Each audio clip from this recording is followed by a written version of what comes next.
അലിവോടെ എന്തോ പറയുന്നതാരൻ പ്രിയമാർന്ന പൂപ്പാട്ടിൻ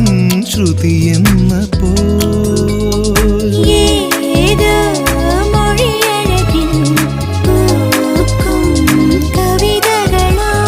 ഞാൻ നിന്നിതൾ മിഴിയിൽ കാണും കനവുകളോ